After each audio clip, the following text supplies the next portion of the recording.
Mesdames et messieurs, bonjour. Débat autour du supposé projet de troisième mandat du président Macky Sall. Nos confrères du journal Sud Quotidien trouvent que ce n'est pas demain la fin de ce débat. En effet, le président Macky Sall n'a pas saisi l'occasion qui lui a été offerte hier lors du plateau exceptionnel débat africain organisé par la RFI pour clore le dit débat qui fait couler beaucoup d'encre et de salive. Macky Sall, nous disent nos confrères de Sud Quotidien, a tout simplement préféré adopter la ligne communicationnelle décrétée pour ses alliés de la mouvance présidentielle.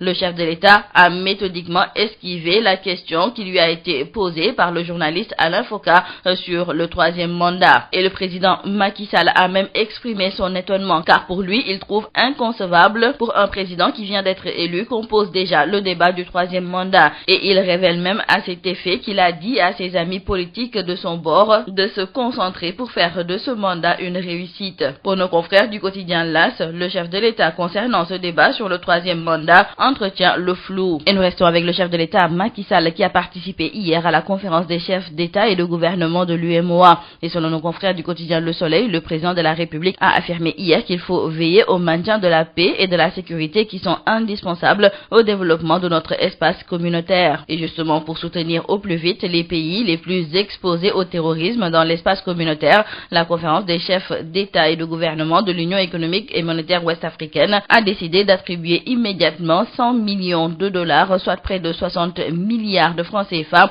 à 3 de ses membres qui font partie du G5 Sahel. Il s'agit du Mali, du Niger et du Burkina Faso. Affaire Guy Marius Sagna et compagnie. Dans le journal Critique, nos confrères nous indiquent que le procureur de la République, dans son réquisitoire, a requis un mandat de dépôt pour l'activiste et 7 de ses camarades. Le parquet de Dakar, qui a transmis hier son dossier au doyen des juges, estime que la teneur du dossier justifie leur renvoi en prison et désormais donc, leur sort est suspendu à la décision du juge Samba Fall qui n'est pas lié par le réquisitoire du parquet. Le ministre de l'Agriculture et de l'Équipement rural était hier devant les députés. Nos confrères de Wa Grand Place nous indiquent que le ministre Moussa Baldé n'oubliera pas de sitôt son passage devant les parlementaires. En effet, hier, le ministre de l'Agriculture et compagnie ont eu droit à un spectacle électrique de la part du député Moustapha Cissé Lo, qui pourtant est du même bord. Moustapha Cissé Lo, nous disent nos confrères, accuse les ministres du président Macky Sall de travestir la vérité en ce qui concerne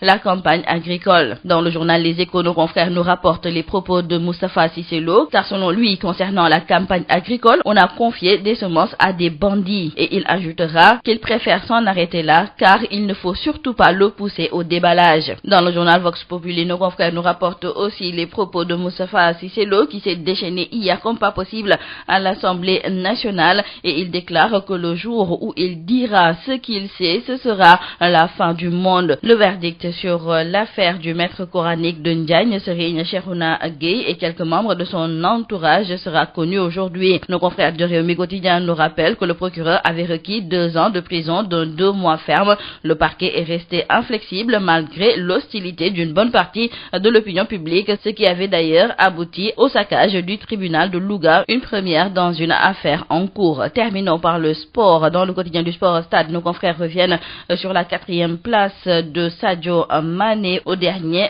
Ballon d'Or France Football. Et nos confrères du quotidien du sport Stade sont convaincus que cette 4e place est le fruit des votes des Africains. Et pour cause, 36 pays ne l'ont pas choisi comme numéro 1. L'Amérique a voté Messi, l'Europe Van Dijk et l'Afrique a snobé Sadio Mané. Et selon nos confrères, le directeur technique national Mayacine Mar n'avait pas tort de tacler ses pairs africains dans les colonnes de Stade à l'issue des résultats du trophée. Et Mayacine Mar avait déclaré que les Africains ne sont même pas solidaires entre eux, car pour gagner, il faut une solidarité autour de la personne. Il voit mal des Argentins voter contre Messi et pourtant les Africains ont voté contre Mané. C'est tout à vos journaux et très bonne lecture.